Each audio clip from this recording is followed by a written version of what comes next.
Well, today is November 14th. Thanks for revealing to the audience when the time that we record this. You spoiled the illusion of us doing this as they're listening to it, because we are actually just the voices in their minds. Okay, well, anyway, ignoring that, there are a lot of people with birthdays clustered around this day because it's 9 months after Valentine's Day, right? Yeah, makes sense. I don't know if it's true, but sure. Yeah, that's a good point. I don't know if that's true. I know there's a lot of October because of New Year's babies. I feel like it's not important enough, that I'm fine with accepting that it's true. Well, anyway, that got me thinking about Valentine's Day. That got me thinking, when you guys were younger, did you have a crush on a character from like TV or a cartoon or anything? Like one of my friends... I don't know. Like one of my friends had a crush on Starfire from Teen Titans. This is why I brought this up. I had the world's biggest crush on Azula from Avatar: The Last Airbender. She's not the hottest girl on Avatar. Yeah, beg to differ. Besides the obvious fire analogy. What? Well, hold on. How does this tie into the Valentine's Day thing and everything you said? Love? No, it's just in Azula's party, Ty Lee's the cute one. Nope. You see her navel. She's in a bikini. I like a woman in charge. What can I say? I sounded so just like loser right there. You can say her navel. That's a clear indication. I understand. I understand where you were coming from. But yeah, you're right. Yeah. The ratio of exposed flesh to covered flesh is the highest on her. Therefore, dude, you get some serious belly button action. That was a big controversy on Gilligan's Island. Did you know that? No. I think I did hear that. They were the one, what's her name, was it was not okay. Ginger showed her belly button, and everyone was like, "Whoa, that is not okay." Well, you know that I Love Lucy wasn't allowed to say the word pregnant. That's obscene. What word did they use? And there's a lot of things you could say instead. Embiggened. They just can't. With child? Did you see the episode when they have the kid? Because it's actually really funny. I used to watch. I have not watched any I Love Lucy. You see, something that I think is lost on this generation is I spent a lot of nights just watching stupid TV because I had nothing else to do. And I watched so many stupid movies and shows. So I actually saw a lot of I Love Lucy. 4 years younger than you. I guess that's just enough. You watched a lot of dumb TV too, except your dumb TV was actually TV that made you smarter. So yeah, and that worked out great. Yeah, no, it's I'm a regular genius. I'm on my podcast talking about cartoon belly buttons. These are the topics that matter.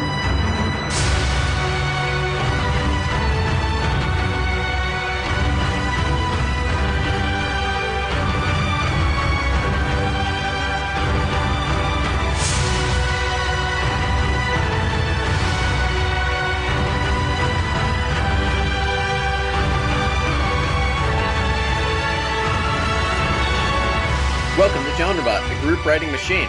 This is the podcast where we take a genre, we put 3 characters that we've created beforehand into that genre, and we turn it into a story.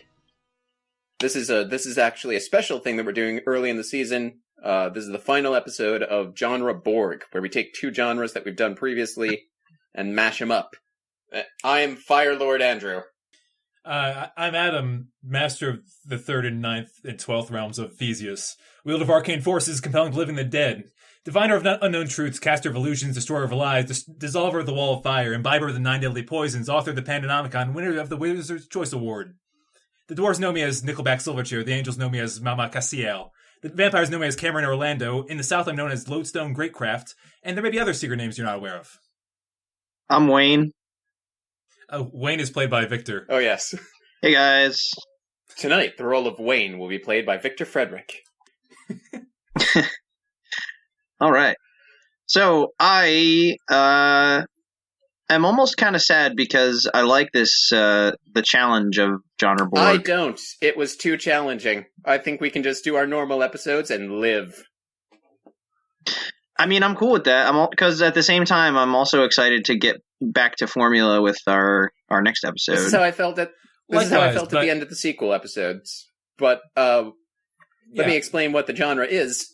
Today's genre is a mashup of two genres we've done before: superhero and high fantasy. And I didn't pick it. I picked this one because it's Victor and Adam's two favorite genres, and I mashed them together. That was nice. Yeah. It's cool because I don't know how many times this has happened, but we have systematically, each of us has had two genres in GenreBorg, like from our previous picks. It all like cleaned up. Oh, yeah. If you know what I mean. Well, anyway, a couple examples of this sort of like mashup that I was able to think of. None of the GenreBorg examples have been very clear, but these are all kind of the oh yeah, I guess variety. We got Thor. Oh yeah, I guess. We got He-Man. Yeah. We got Avatar: The Last Airbender, the series where the love of my life is. And I guess Avatar: Legend of Korra. Yeah. Yeah, you can throw that in there. Anything else? You know what? No. You know, the more I thought about this, Skyrim maybe. Well, I mean, you could. It depends on your definition of superhero. Yeah. Well, let me. I was thinking about this, and honestly, maybe this is just because of D&D kind of twisting the way I look at things, but I honestly feel like, by my definition of superhero, high fantasy pretty much already is superhero. Like any being that has any kind of spectacular power and uses it to be a hero or to be a villain, and they fight. I mean, that's it. That's superheroes. I feel like it's almost like a subset of superhero, because like there's overlap with like comics and stuff. Like I was thinking about it, I was like, there are characters that like go back to like they say like, oh, they were the heroes of the olden days or whatever. I think there's some more superhero tropes that you can kind of isolate from the comic book style works to incorporate them more into medieval fantasy. Like things like secret identities is something you see in comics, but not necessarily high fantasy. Perhaps. I mean, the whole vigilante thing. I feel like if Robin Hood. I feel like it's not high fantasy. It's more about how you tell the story, I think. Like I think the superhero part is like, okay, the high fantasy thing easily lends itself to superpowers and stuff like that, but it's how you tell the story is it has to be more about the heroes and maybe vigilantism and stuff like that. I think location might also have something to do with it, because high fantasy, that usually goes people questing, moving around a lot, while superhero is kind of condensed into a city. Right. Like it's a set point. Yeah, superheroes don't really go on quests. Like for them it's they fight some kind of battle. Yeah, for them it's issues. Yeah. All right.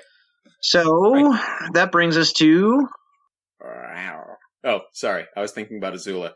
That brings us to character time. Character time. Character time. Brush over that. This is the part where we introduce the character time. This is the part where we have. This is the part where we. This is the part where we take 3 characters that we have each come up with beforehand, and we're going to introduce them to each other and explain them. Victor, why don't you go ahead and go first ahead? Okay, I will go first. Let me just ask you guys. I mean, this is high fantasy, and I just can't help it. When we do stuff like high fantasy, I end up writing a lot. So if you want, I can cut it down and just be super vague. Or do you want to hear the whole thing? I've got a long one. Go ahead and do the... Okay. And I'll start writing. All right. I decided to go the demigod route because, I mean, you mentioned Thor. It works for him. It just seems to kind of make sense because I don't think gods can be superheroes, and I feel like it's the demigod part makes them part human. It's kind of like mutants or something like that. Yeah, I kind of turned back when we were doing like the sequel to Diviner. I kind of like shut down that route of thinking, and what I'm saying, let's do more fantasy type stuff. Combining these two, then of course, yeah, demigod is a good Rare pick. Yeah, I thought it was a good way to go, but I decided to just kind of invent my own pantheon. Like I didn't base it on anything real. Oh, okay, great. I mean that's fine because there's like lost religions and stuff. That's a cool thing, like especially in like D&D when it's like, well, here's some gods, or you can just say it's a forgotten god. Like that's what I did with my current character. You know what my favorite? Okay, you know what my religion. favorite character time part of the segment is? The part where I don't actually give my character. All right, Adam, it's your turn. Come on, all right. Here, I'm going to start right now. Okay, so my character's name is Rantor, Rantor. Yeah. So there's only 2 silly names here. That's the first one. Here's the second one. You spelled that like it was spelled weird. 20-some years ago, Dalathos. I'll type that to you. Dalathos, who is a god of fate, took the form of a human man and impregnated a poor woman living on the outskirts of a harbor town.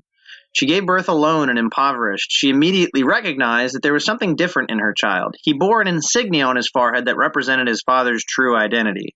So this frightened her, but she did her best to nurture him, and he grew, and as he grew, so did his power.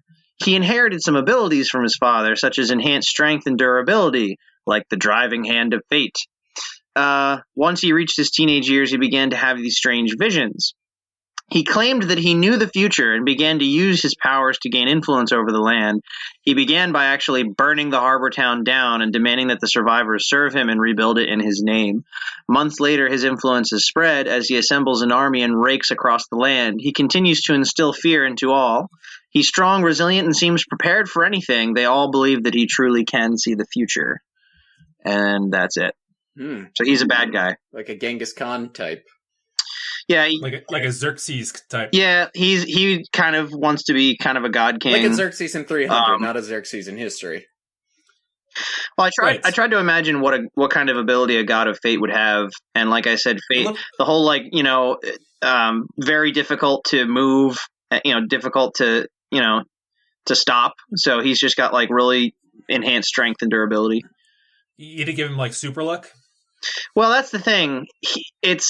I kept this part vague because I want it to be plot relevant. Like he claims he can see the future, and that's why he always like wins every fight and like knows what strategies to employ. But he's also very young, so he probably just doesn't understand his abilities yet. Oh, okay. So he will grow as a villain as our heroes grow as heroes. That's right. Potentially. All right. You made a villain. I went more of the sidekick kind of route. Are you next? Yes, I am. My character is named Dicro. Let's make that Dicro Mantispa. How do you spell that? Dicro. Last name Mantispa.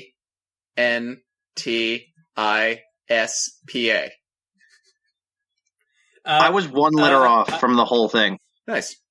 I noticed there's a weird noun in your surname. Dicro Mantispa is a warrior turned barkeep from a subterranean culture of humanoid mantis men. It's not going to be every episode this season. I decided it's going to end with GenreBorg.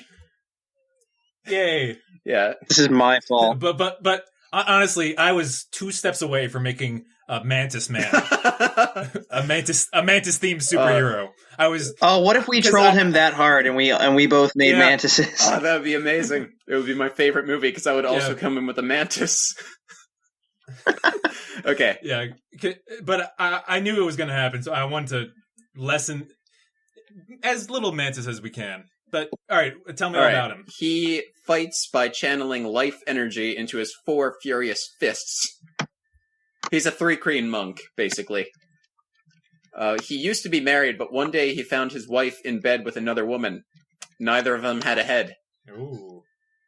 Oh. The official Mantis police assured him that lesbian mantises eat each other's heads all the time, but that is logistically impossible.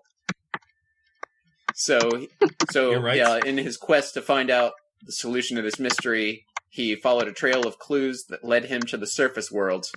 He kind of got distracted and wound up getting a job as a bartender, which is really cool to watch him do with 4 arms. He's probably good at it. Yeah. Okay, so he's a monk from a mantis race. So did he just give up on solving his wife's murder and become a bartender? He's very easily distracted. I'm going to have to find a way of not making this sound ridiculous when I put it on the website. I could just copy and paste the description that I wrote. It's pretty spot on. Found his wife cheating on him with another woman. Both lost their heads. Figured that's impossible. Went on a quest to solve it. Became bartender and said, "Yep." So the authority figures are just like, well, I guess one ate the other's head, and then the other. Open and shut case, people. Yeah, and then he's like, "That doesn't make any sense." No, it totally does. Hey, I want the high fantasy buddy cop spinoff of this. How about, you let me be the cop there, buddy, and you just go and be a widower mantis. Yeah. And that's probably rare, too. Widower mantis in his society, that must be frowned upon. Yeah, that's what's up with that? I was thinking about this the other day. Gay mantises have it easy. Lesbian mantises have it the worst. See, but can you be a widower mantis? Because that means that your marriage was never consummated. Oh, they don't need... We here at GenreBot ask the big questions. The female doesn't always engage in sexual cannibalism. That's going to be my new band. The whole sentence? Yes. Yeah, no, that's it. Yeah. God. All right, Adam? I have to write it down before I forget it. The female doesn't always engage in sexual cannibalism. My character's name is Graham Abraham. Graham Abraham. So we clearly went the silly route, and Victor was like, you know what, I'm going to make a serious god king. Good luck fighting him. That's just my personal trend of doing annoying names. I know. All right. So Graham Abraham is a disgraced hero. Years ago, he fought the forces of evil with his 3 companions. Oh, you're going to bring the bandana thing back. Nope. Don't. They staved off the bad guy, but just barely. 2 of his companions died. 1 became corrupt. He lost an eye. And now, broken and old, he's shuffling along trying to find some hope to save the world from this darkness. I made a mentor figure because that's something I saw a lot of superhero stories, a lot of high fantasy stories have in common. Good choice. Does he work in a pizza shop? No. Can he work? Pizza does not exist yet. Can he work in a pizza shop? Silly man. Maybe he invents pizza. Maybe he invents it. Pizza. Yeah, exactly. Yeah, we'll just Mel Gibson that, and just have them talk about how someday people will eat on tables with chairs. I know because I've been there. My favorite high fantasy character of all time is the orc from the Two Towers who goes looks like meat's back on the menu, boys. Because that means that orc has been, it's an urukai. That urukai has been to a restaurant. I'll have the appetizer. There's a lot of those in the actual book itself. In Fellowship, when Gandalf's setting off fireworks, I think one of the descriptions is that firework was as fast as a locomotive. And it's oh, I guess there's steam powered in Middle Earth. Yeah, I guess they have trains. I guess they have trains now. That's fine. Hey, that is a thing. Yeah. You have to ask yourself what would they know? Now let's go and take a look. It's in a book. Story time, yo. Book. This is going to be our longest episode ever, Yes, it is. You are right. or shortest. There's no I stopping should it. drink more. Now, who This knows? is the part where we put those characters that we just told you so cleanly and efficiently and put them together into a story. Guys, I propose this week we have a 1 minute limit. I say we mix things up and name it right now. Okay? What? We need something to happen. We will name it... Female mantises don't always engage in sexual cannibalism. I said the female doesn't always engage in sexual cannibalism, which is more interesting because it's vaguer. Yeah, you're right. I'm going to change it. See, I know how to be a band manager. You know, when Victor's college band forms back together, I'm going to be their manager. It's been decided. If Ian didn't live in New York, we totally would. We have a villain, a sidekick, and a mentor. We need a hero. I'm holding out for a hero till the end of the night. He's gotta be strong and he's gotta be fast and he's gotta be fresh. All right, that was done. So, I hope you enjoyed that Bonnie Tyler break. Well, in order to think about like what kind of hero we need to have here, why don't we do a little bit of world building? Do Dick Rowe and Graham know about Rantor and all his stuff he's doing? I would probably tie in the forces of darkness that Graham fought with whatever Rantor's backstory is. Yeah, what's up with his friend that lost his eye? Tell us about him. He lost his eye. Graham is one-eyed. Oh, the way you worded it, it sounded like his friend that became evil lost his eye. Nope. is Rantor the friend that became evil? Nah, he'd be way older. Yeah, he's too young. There might be something about the god of fate and this darkness. Not necessarily that they're one and the same, but perhaps this dark force called upon the god of fate. Perhaps. I mean, let me think. Actually, what I'm thinking is An idea that... Oh, did you have something? actually, yeah, I have an idea here. Go ahead. What if Dalathos is his old friend? And Dalathos actually became like the god of fate. Oh, okay. I see what you're saying. And now- is that Dalthos he's now the avatar for the god of fate. Yes, Was originally a person, now like has become like the host. Yeah. Right, and that's the problem is because he's the son. Yeah, it's his son. So Awesome. That could be a thing. That ties Graham directly into it. Right. I was also thinking that perhaps the type of hero that Ram would go after would be a son of a son of one of his companions, Maybe because he had two others that died, or a daughter. What? or a daughter. Whoa! Rawr. All No. right. I was actually thinking of making Rantor female, like Ranta or something, but I just recently read a Justice League comic where that was like this literally like the whole story is the same. It's like it needs to be different. So no Rantor. We could have named her. Yeah. We could have named her Ranta May. All right. So yeah, okay. Why don't we have one of his companions have a daughter? Okay. Oh, or let's just do it. Okay. straight Well, like that. what race is Okay. she? I'm a high fantasy name generator, by the way. Oh yeah. Oh. All right, I got this. Oh, right. We can finally utilize this. All right, hold on. All right, Adam, you pick the race, and I'll pick the letter. Okay. Elf. Your letter is M. Malten. No. Maltena. Maltena. That's pretty good. It's MOL. weird. MOLTENA. Can her nickname be Molly? Sure. Good. We have a character. We've got a normal nickname. That's actually my fantasy formula. Just find a regular nickname in there somewhere. Like Daenerys' nickname is Dany. Yeah, I love that. That's great. I do that. Just about all my characters that have a weird name have a normal nickname. That's actually true. Can we come up with alright, a? so- Can we come up with? Yeah. Can we come up with a name for Molly's father/mother that used to run with Graham?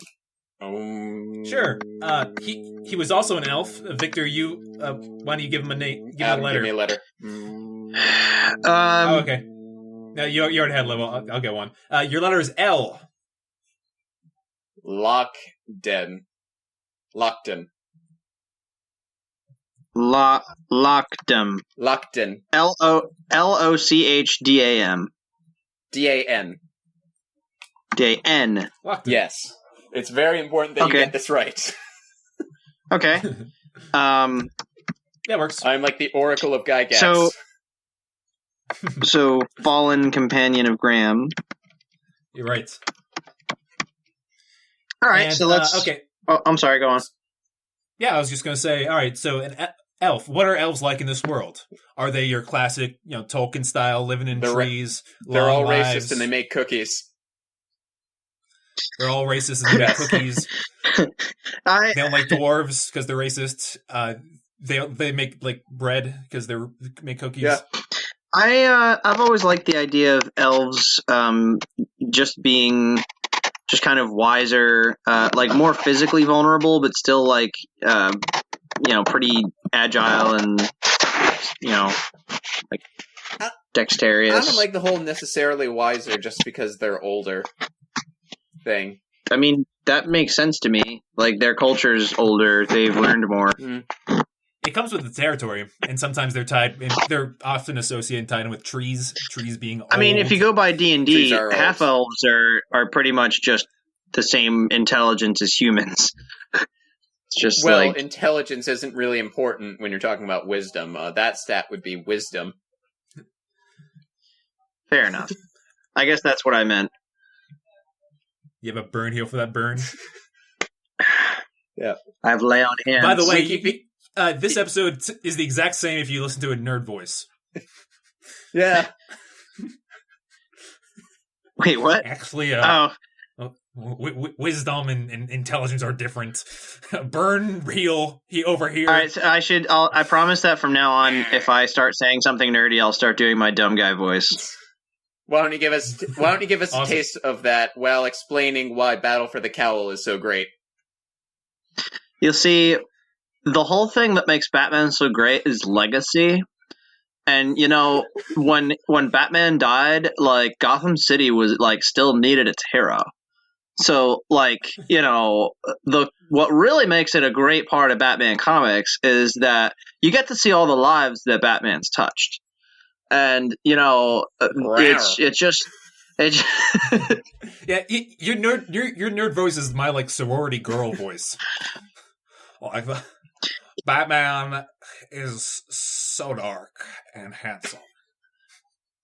Rare? Yeah, I don't know. I feel like that. That's an interesting.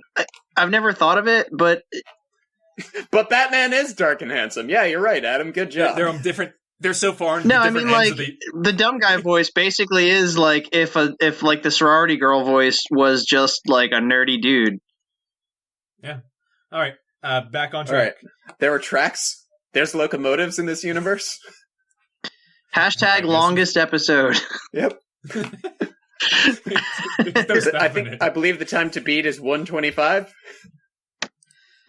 All right. So Molly does she have? All right. My question is, how stereotypical are we going to make this protagonist? Is it going to be so by the books that she has dead parents and a wise mentor? Can she be a lumberjack? And... Yeah. Actually, I know that's a joke, but let's make her a lumberjack. That's unconventional. I'm not joking. I want her to just like be like a logger. Like she cuts down trees and then like process. Okay. Like that's it. Huh. That's interesting. Can't fight the urge to be in the woods. Last time someone made a lumberjack, he got a lot of laughs. Yeah. That's because his name was Jack Lumber. His name was Jack Lumber. Now, why would an elf want to chop down trees? Is my only question. It's interesting. Maybe these elves believe in renewable resources. Or maybe Like they're- she's just like maybe she doesn't really care at all about her culture. I mean, her father's dead.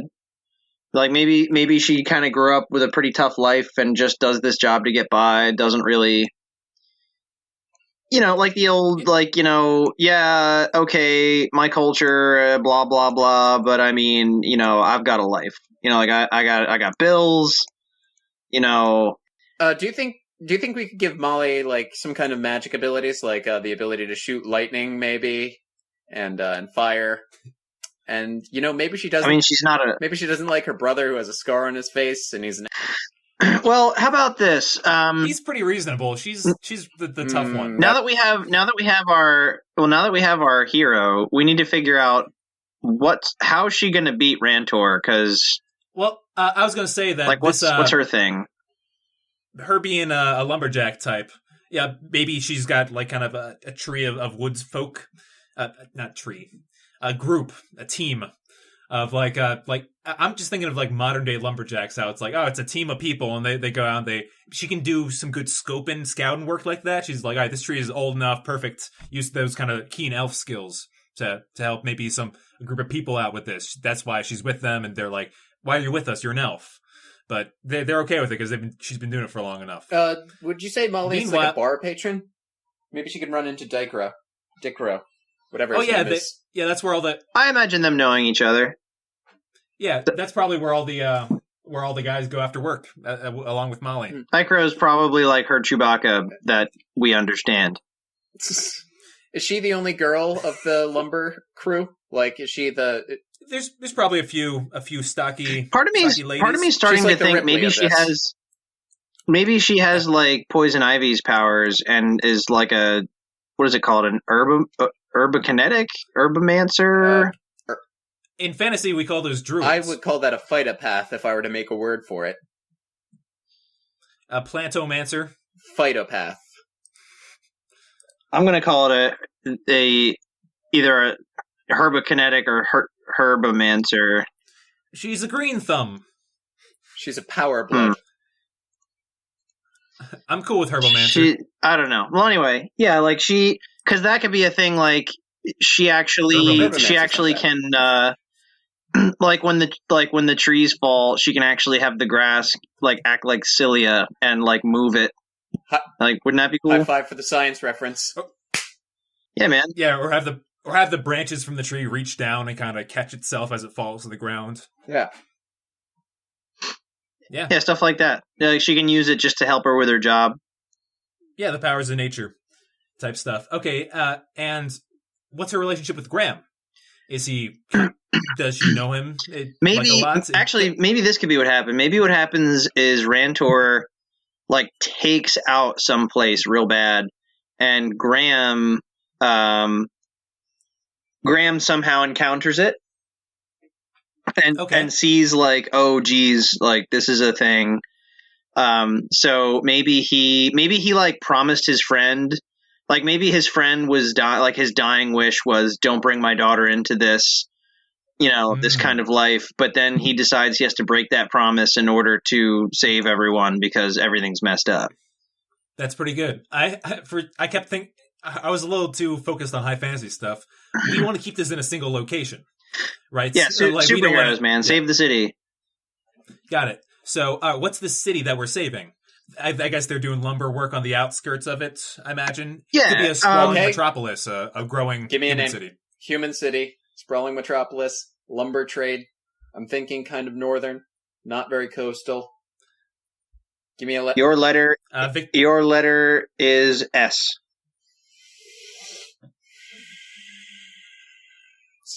$5 seconds. I have one if you don't have one. Drenton. I was going to say Saranon. Saranon. Saranon. Saranon? Saranon. Or Saranon. It depends. I'm looking at it spelled. And we could call it Saranon. That's neat. It depends how you want to emphasize the syllables. Saranon works. Okay, so Saranon is a mostly human city. I would say mostly human, but it's got a little bit of a lot of different races. Yeah. With how about like there's a lot of commerce, so like other races kind of pass through. Definitely. Yeah. Well, we don't want to build a single high fantasy city in a world with different creatures and not filled with other creatures. Oh yeah, we got to put like some Right. weird guys with like crab faces or stuff just walking around in the background. Yeah. People that don't like you and their friends don't like you either. And they all hang out at this bar, which should get a neat fantasy name. Andrew? I've got the death sentence in over 12 systems. Okay, give me a letter.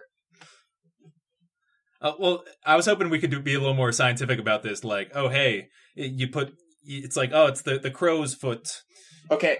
And it's like, oh, it's the black cauldron. Okay. Okay, skip. Oh, all right, I got I this can one. name an animal like nobody's business. How about the wait. Is it nobody's business? I have an animal. I'm trying to think of an alliteration for it. What's the letter? Okay, it's This will be fun. This will be fun. What's the letter? It's a squirrel. Squirrel is the animal Ah, because it's a very wooded This- Why don't you area. just call it- yeah, the brown squirrel. Brown squirrel, gray squirrel, squirrel and- red squirrel, red squirrel. Well, this is fantasy though. You could have a blue squirrel. can we wait? Can we Yeah, have that's like not bad. since The green squirrel. since can we actually make this like a very like subtle like reference to our kaiju movie with the giant squirrel in it? Barklon? Like That could be Barklon's Tavern, and there's a squirrel on it. Okay. I don't know. We don't have to do that. I'm just. I like the greens. I think the green squirrels is homely, Yeah. solid. Although it could be in our world. It's not the fantasiest thing. But okay, yeah, Victor, your GenreBorg Easter egg is the squirrel on like the sign. It looks like Barklon. Looks just like him. Like Exactly. It has like the Godzilla like barbs on his back. Yeah. We'll get Yep. Matt Damon to play him in a ping pong suit. Just for the picture. You mean stop motion, right? No, ping pong ball suit. Like Matt Damon's gonna run around Okay. on a blue screen set and like pretend to be a squirrel for like we'll put him on there for like a Yeah, we'll put him on we'll tell him it's a stop motion suit and just film him like doing stuff. and then like we just take one of those poses and we make him into a squirrel. We don't even use the computer generating technology. We just draw a squirrel. Yeah. We trace it over the picture. Yeah. We'll get him for a whole like 2-month shoot or something. We'll give him lines. We'll give him like a script. Hashtag He's longest gonna be episode. so mad. He'll be Coming cool with soon it. to Nah. He'll YouTube. be like, you guys, you I can't be mad you at guys got me. Coming soon to YouTube. GenreBorg screws with Matt They Damon. filmed an entire sequence of footage that was meant for The Martian and then just used it for Interstellar and didn't tell him. Really? No, I'm lying. Oh, yeah, they did. No, like, did you see both movies? Yeah, no, I They're know both what you're space saying. movies with Matt Damon in them. Matt Damon stranded on a planet. Matt Damon stranded in another country. Matt Damon, oh Jesus Christ, it's Jason Bourne. Matt Damon stranded without Have his you memory. guys seen that meme?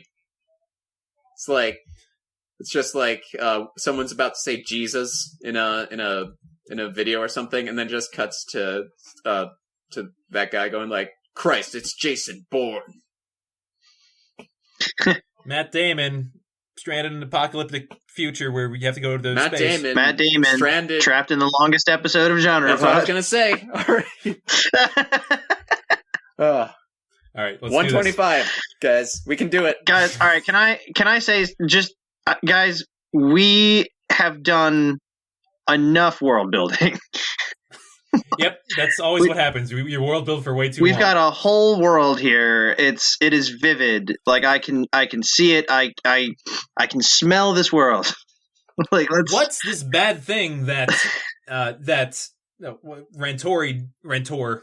I still have Rantor written here. I Does keep in the thinking world. his name is Radner because that's like a train stop between my parents' house in Philadelphia. Well, my thing about Rantor is that I actually want his visions to not really be visions, but it's his father Dalathos just implanting things in his mind to get him to do what he wants. Oh, okay, that's pretty good. Right, because Dalathos is the god of fate. He totally sees the future, so he's just showing him what he wants him to see, and manipulating him. Now, what is Graham, the mentor figure in this, going to teach Molly? That's what I was saying like 10 minutes ago, where I was like, okay, what's her thing? How's she going to beat him? I was actually thinking maybe Graham has some sort of ability. Like Very possible. Like him and his three friends were like, like the old school, like JSA, and Justice Society of America, the precursor to the modern Justice League with Superman and Batman and all of them. Just denerded it. Oh, I thought you meant IJLSA. All right, Victor, you have to do the dumb guy voice for the next minute. You're on the clock. All right. Well, you see, the Graham and his companions see the world. Superheroes weren't just a 21st century invention. Like they were heroes like a long time ago, and there are all kinds of rich stories to tell. So, in fact, it could even be more fun to see people like Dr. Fate, who uses magic and channels the powers of the Egyptian gods. This is dumb. Like, do you really want me to keep going? 20 more seconds. When I said the IJLSA, that was a stealth SpongeBob reference to the International Justice League of Super Acquaintances. That was so low-key. I'm so proud of you. # blessed. All right, we're good. All right. When you say low-key, do you mean like... Oh, I hope so. Oh. All right, seriously. Azula's hotter. All right.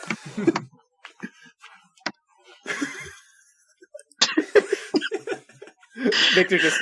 Early in this episode, we very clearly decided not to do the episode. All right, seriously. Let's make it a good episode. Join us next week when we actually write the episode. Okay. All right, no, seriously. What bad thing is Rantor doing? What is he dropping a dark ball on the city? We can do this in 15 minutes. No. What Rantor is doing is basically just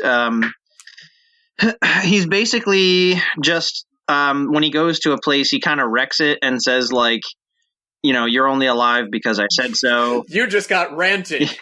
No, like it's very, very typical. Like, I don't really see this being anything particularly like new. Like he just conquers. Wrong. We need new. Yeah, let's break some molds, man. Well, how about this then? How about he gives the city one chance. He says, before we just sack the city and make it our own, you may send me your champion. No. And I will. Well, no, because what he'll say, because he knows fate. He'll be like, I know your fate, like, stuff like that, and that could be like a thing. If they're sending their champion, then he's gonna be like, okay, here, fight these monsters in a whirlpool, and then then he's Crystallicus. No, like he's going to he would fight the. Actually, you know what? Here, fine. Let's get more creative. Give me more time goes by. Yeah, that's what. More time goes by. I think more. Okay, how about since his whole thing is that he claims to be basically the next god of fate. He let's say that he offers a challenge. And it has something to do with someone proving him wrong. Like if they can prove him wrong, then he'll spare their city or something like that. That's potentially good. Don't you want to do you want to shape him a little bit more like a super villain in an issue? He has like an appearance early on. They have a battle early on. Super villains, they have a certain look. supervillains, what they're going to do is they're going to try to test the hero's abilities, or they're basically going to try and just conquer and figure no one can stop them. Like, that's, Right. it depends. But- Like, the Joker is always going to try and antagonize Batman in the worst, most personal way. But, like, Yeah, Lex Luthor is just going to try to just become the president just to annoy Superman, because then he has to basically do what he says. Yeah, I'm just thinking like superhero movies, like say The Dark Knight, where how the Joker, his confrontation with Batman isn't the one confrontation throughout the whole movie that it leads up to one at the end. There's one at the end, sure, but there's little ones along the way. Can I get that, except that that's not the kind of villain Rantor is. Rantor is more like... Yeah, but... Rantor is more like... Honestly, he's more like Darkseid. It's more like... Okay, it's more so like Darkseid, because he's a little bit more of, like... He's got connections to the divine, okay? Because, like how Darkseid... No, like... There's an episode of Okay, Superman, alright. the animated series, where Darkseid says to Superman that he's many things, Kal-El, but here, I am God. And that's one of my favorite episodes. all right. That actually is a thing.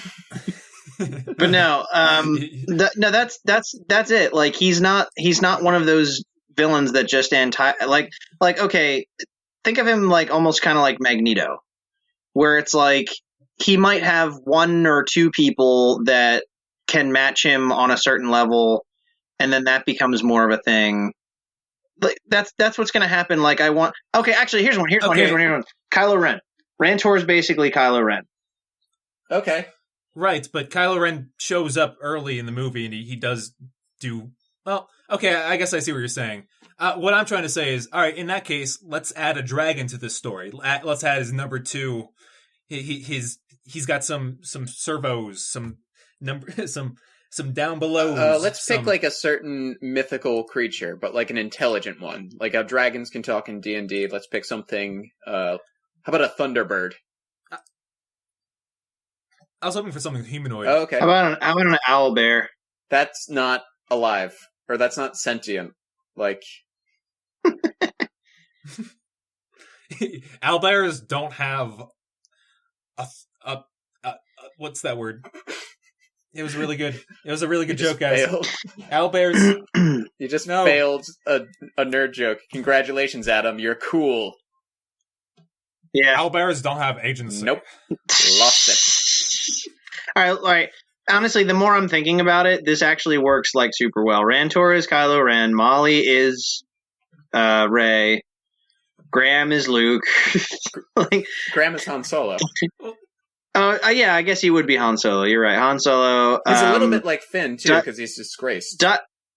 I thought Dicro was more like Finn, honestly, because he's the warrior turned barkeep. Okay, that's very fair. All right. Let's... All right. Yeah, we're following the classic hero story. Yeah, speaking of that, let's going on blow here. through this. Okay, you listeners, quick. you've been with us this whole time. We accidentally wrote The Force Awakens, and you watched it happen. Yeah. Like, I'm just sitting here looking at it. I'm like, oh my god, we did. We wrote The Force Awakens. It's one of your classic Campbellian stories. Speaking of that, I have an idea. All right, we're going to Yes. need to write this a little quick if we want this episode to not be 5 days long. So We've got 10 minutes, yo. okay. You heard me. Yeah, let's get this on with, yo. Yeah, let's bring the ruckus. All right. Yeah, son. All right. Now, Grant Abraham, dead ass. all right. Now I posted a Andrew just sent us like this graph for story structure. Did you draw the Andrew? just a story structure graph. It'll help you. Yeah, we already got this. What I'm interested in doing. Let's mix it up, man. All right. How about let's do the I want story some thing. subversion. Okay, look, all right. Okay, we've got our characters, we got our world, we have our setup. Okay, Graham, he knows what's going on, decides to go and recruit Molly, tries to help her like channel her powers because maybe they're the same powers as her father. So he figures Like, Yeah, she refuses the call until Rantor shows up and has a direct influence in her life. yeah, and Probably. I want Rantor. I want two things. I want him to hide the fact that Rantor is his old friend's son, and then that becomes a big like, "Why didn't you tell me?" moment. And then also, I want Dalathos to be the one who killed her father. Ooh, Locked on. nice. Yeah, that's some classic stuff. No, I am your father. Yeah. Originally, when I was writing Graham's background, I thought it might be interesting if there's some type of reversal in there somehow. How, because I wrote it like really vague. Like, two of his companions died, one became corrupt, and now he's trying to help the son of one. Like, what if? This is probably, we don't have to use this or anything like that. I just want to throw it out there. What if Molly is the daughter of the god of fate, and the child that was the good child is Rantor? So you're saying that Dalathos is trying to convince Rantor that he is his protege, that he is his son, but he's not. I'm trying to say that it's almost like... So you're saying this is not enough like Star Wars. We have to make it so that the hero is the villain's child. But it's a twist, because you legitimately don't know that. The twist, honestly, all right, first of all, I do see what you're saying about subversion.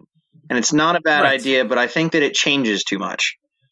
I think the twist can be that Graham knows a lot more about what's going on here. See, we're the writers; we know everything. We don't have to reveal all of this immediately.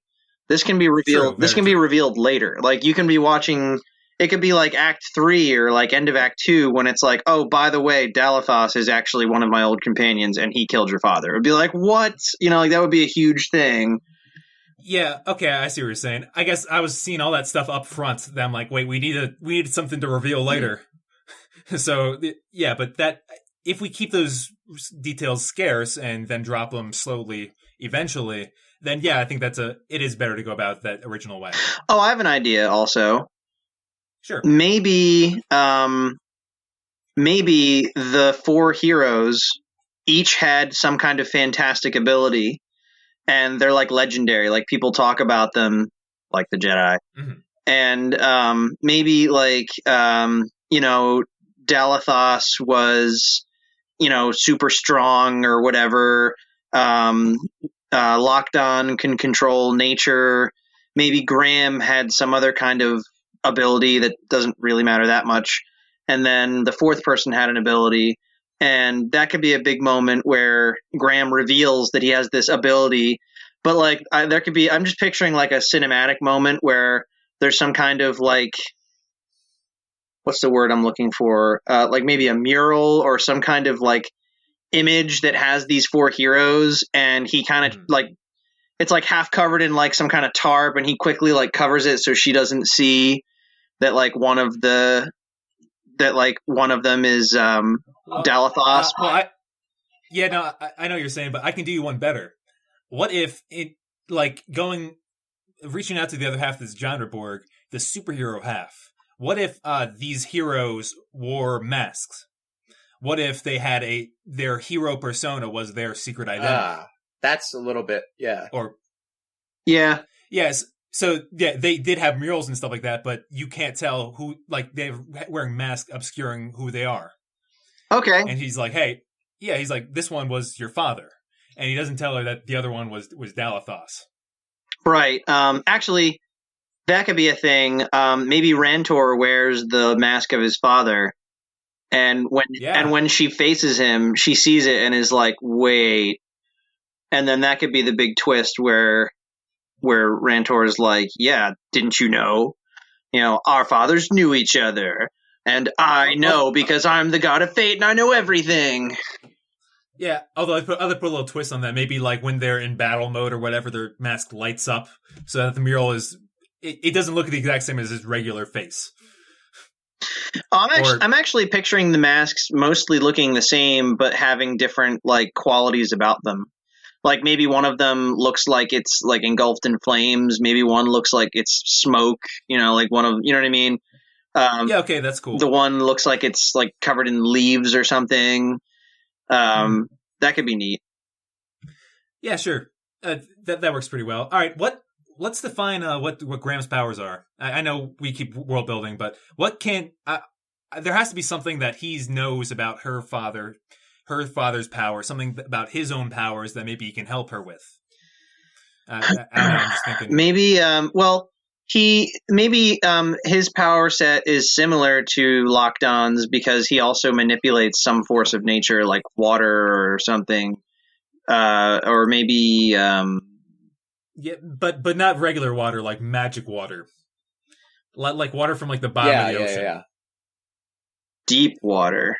But once it comes onto land, it's no longer physically deep. What if hold on.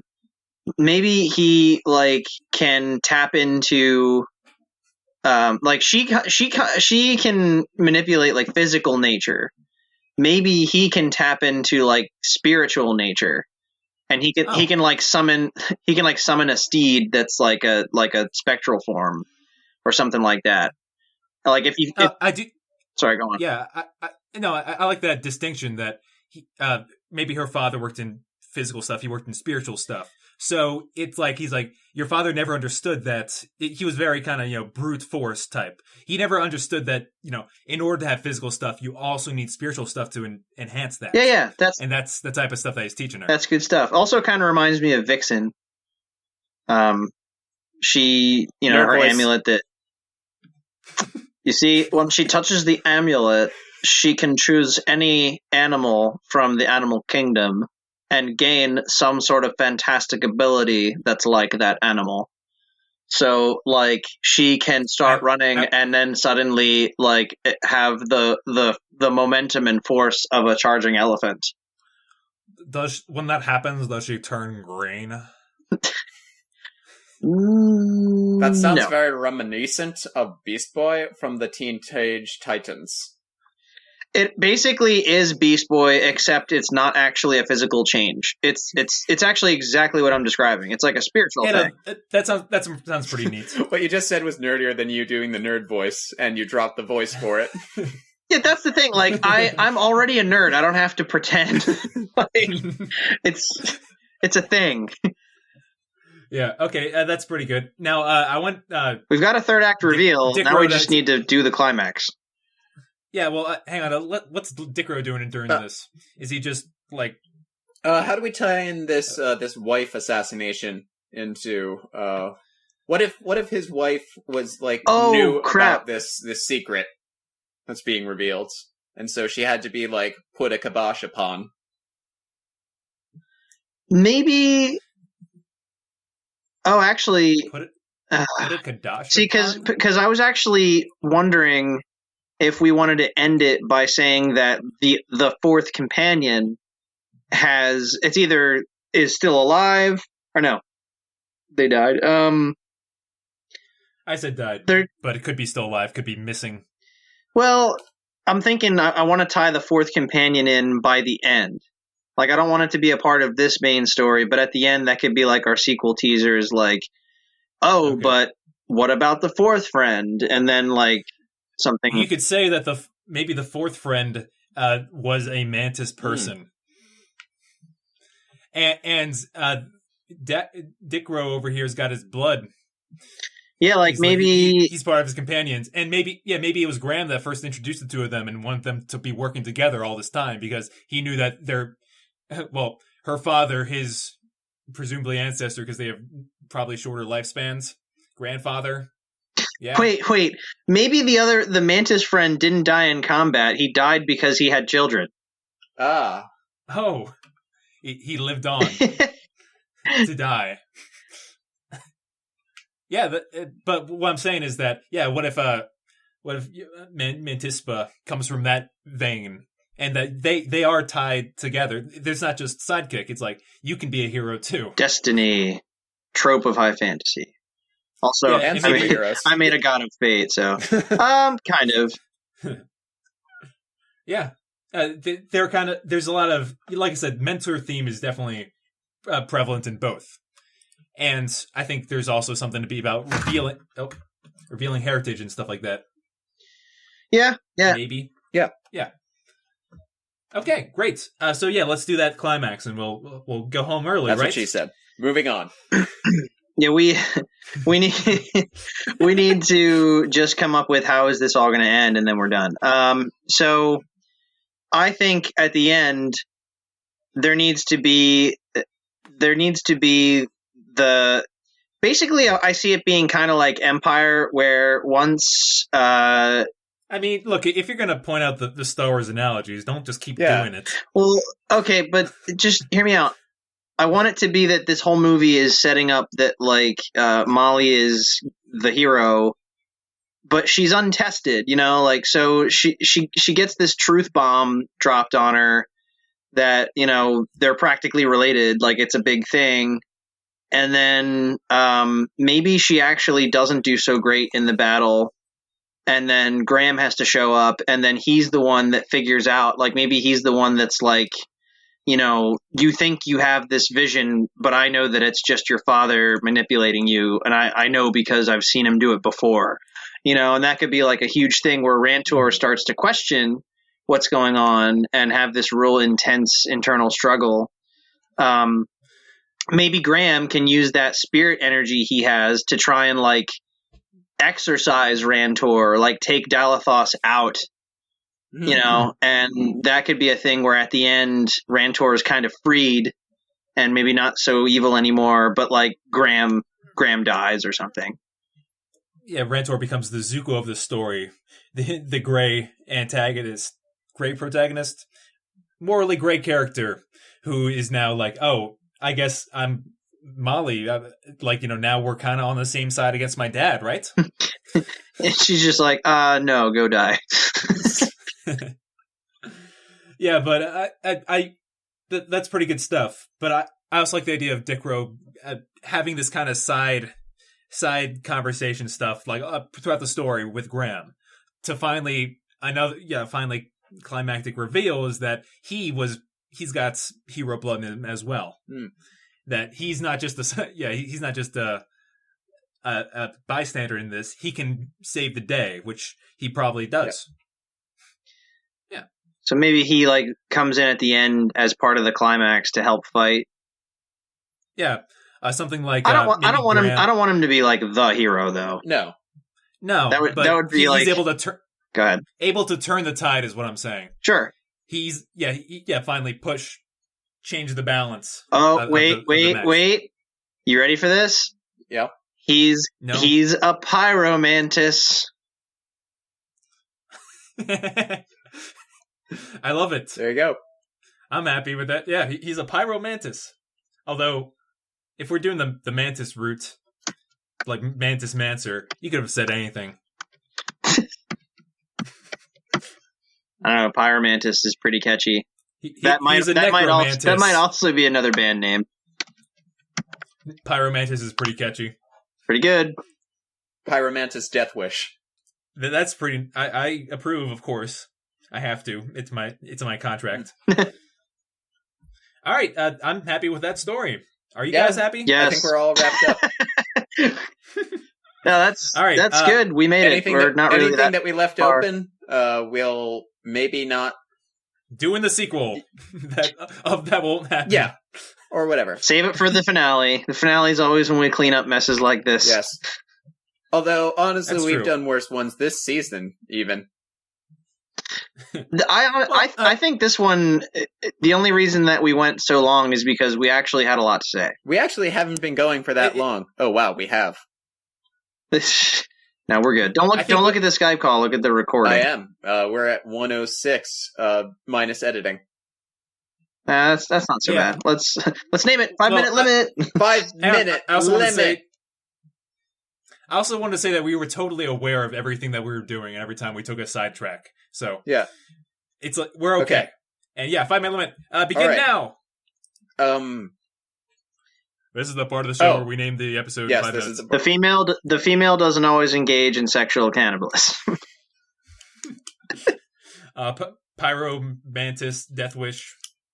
Hashtag longest episode. This is the part of the episode where we name the episode in 5 minutes or less.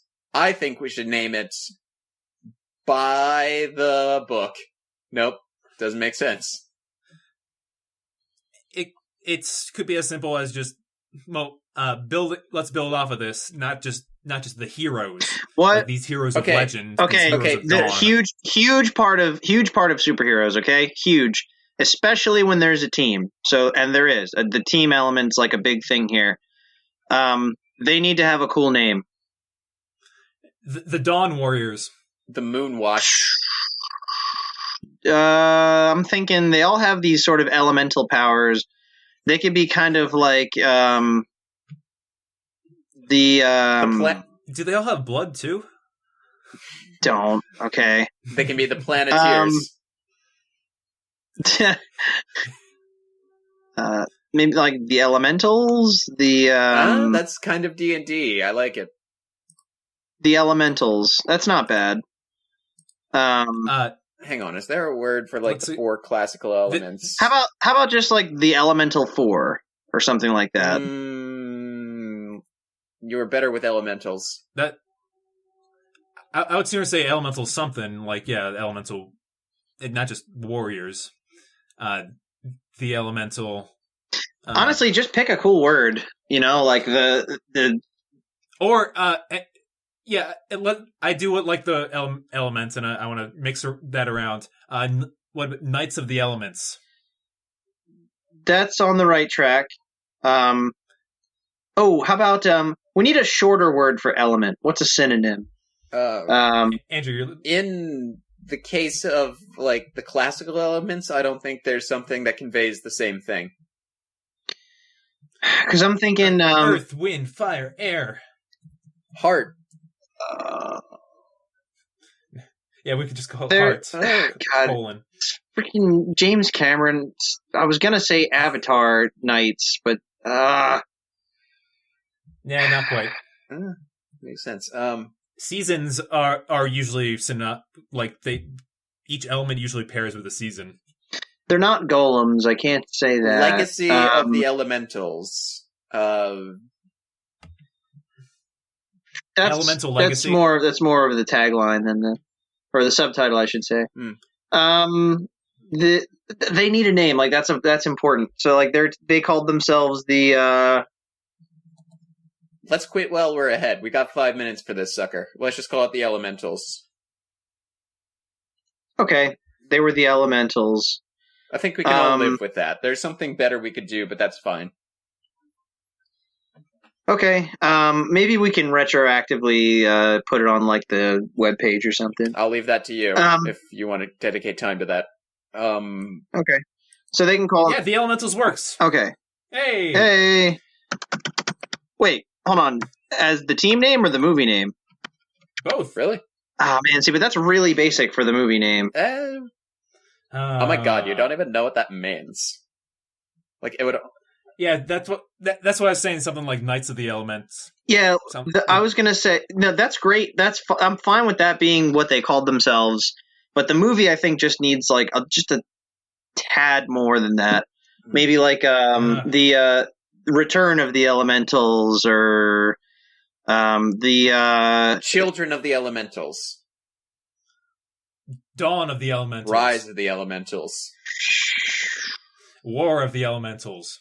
Elementals, Revenge of the Fallen. Beneath the Elementals.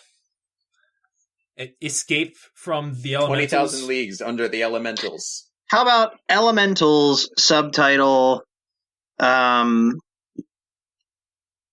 Return of Them. or not Return Elementals subtitle You don't see too many pronouns in titles. Fal- Elementals, Return of Me. False Gods. What were you saying? Said False Gods. It's like Dalathos and Rantor. They are kind of false gaudy. Elementals subtitle False Gods. Yeah. Hey, baby, yeah. That False God something? Or just False Gods? The elementals, false god. All right, you need another word in there, like rise of false Nah, gods. you don't. Yeah, you do. You know what? Superhero movies are short and punchy. Fantasy movies are long. I think this is a middle one. Battle of false gods. We've already broken 5 minutes. Elementals. False god hearts. False god hearts. How about just the false god? Elementals subtitle the false god. Tells you everything you need to know. Yeah, okay, I like that plural and the singular in there. Time Awesome. of death 8:30. Well, Yay. thanks for listening to GenreBot, everybody. If you want to hear more from us, you can check us out on our website, tinyurl.com/GenreBot. That is something that will take you to our website. It is not the website itself. That would take forever to say. We're also on Facebook. We're on Twitter at GenreBot Podcast. I don't know who GenreBot, just at GenreBot are, but But we keep talking about them. they deserve not but to be cast back into the lake of fire from whence they came. And in other news, we're on Spreaker, Stitcher, Omni, wherever quality podcasts are sold, found, and shipped right into your brain. Not sold. We're always Not free. sold. Yes, we will never charge money for this garbage until we start getting good. By the way, I'd like to talk about Loot Crate.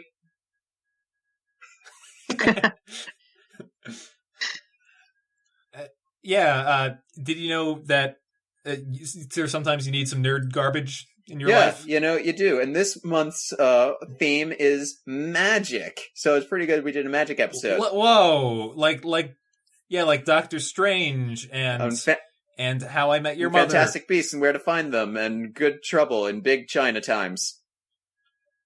We're on Spreaker, Stitcher, Omni, Casper mattresses. The most comfortable mattress you'll ever find. Man, I would like 20% off of both those Well, things. you can. Just go to thosewebsites.com/GenreBot and enter the code false advertising, and we will get money somehow. This is the part of the episode where Andrew decides that he does want to break that limit. Hashtag longest episode. Hashtag longest episode. No, we're not being paid by Loot Crate. If you love us at all, you won't give them any money for anything. True facts. Loot Crate. You can change that, Loot Crate. Just just throw some money to the genre boys. That's our name, by the way. That's our group title officially. The genre boys. Yeah, Genre Adam boys. came up with that during the finale. I like it. All right. Yeah, I mean, I don't hate it. Speaking of Adam, who has the episode next week? Not Victor Adam. does. the person whose like greatest compliment is not that bad. It's true. I mean, I didn't know that about myself, but apparently it's a thing. A minute ago, that's was your Adam response is a to mirror Genre Boys. through which we are reflected. Let us meditate on this on the second maybe level. maybe that's just my highest compliment for Adam's ideas. I don't know. Oh, God. proving my points. Line them up, and I'll knock them down. All right. You're going to need let's some talk. burn hail for that. Did you prepare that cantrip? All right. So how about next week, guys? I'd like to cast prestidigitation. Never mind. I thought Leviosa. I thought it would be good for us to kind of like really just hunker back down into something that's pretty straightforward and not too over the top. I think we need it. Yeah. Whatever so Victor's this will about just to say is be going to be either very straightforward or extremely over the top, and he's been trolling us. that's a fair assumption, but no, it really is just straightforward. We're going to do a crime drama. Gavel smack. Crime drama. Well, no, that's a legal drama. Or a courtroom drama. Oh, Yeah, that's a bit different. reverse gavel smack. So yep, there you go, crime drama. Oh, crime drama. So Hang on a sec. Let me just... I'll reverse that. Yeah, There you go. I'll just use that as a sound effect. Wonderful. I can't wait to hear it. It'll be amazing. You'll love it. Your children will weep, for they will never know such beauty again. So the first episode that we have no connection problems, we create our own problems. That's true. To fight the internet, we created the internet of our own. All right. Okay, guys. See you next time. That's it. We're leaving now. See you later, everyone. Bye, guys. Thanks for listening. Oh, it sounds like the firebending's back on.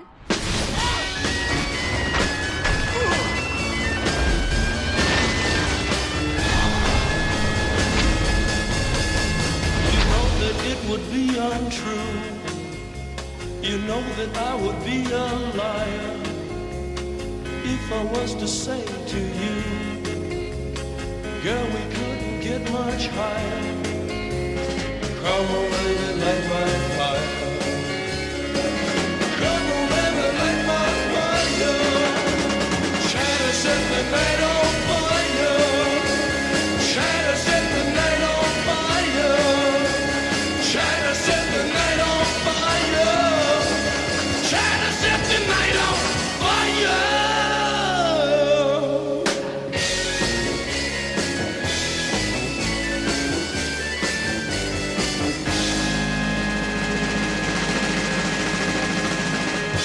It's okay. You can laugh. It's funny.